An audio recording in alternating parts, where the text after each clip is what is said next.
I'm Katie Kafka, the Senior Director of E-commerce at Spiceology. I am showing you my extremely simple pumpkin spice latte. We're gonna make this super simple. I use ingredients that I always have on hand to mix together. A tablespoon of pumpkin puree, tablespoon of real maple syrup with about 1/4 of a teaspoon of pumpkin spice, and about 1/4 a teaspoon of vanilla extract. Next, we're gonna brew the espresso, and you're gonna brew it right onto the mug, so it's gonna get all hot and melty, and then you will mix it all together.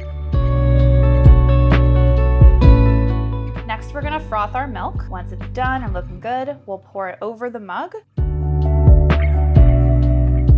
The easiest pumpkin spice latte you'll ever make, and I'll say the tastiest too.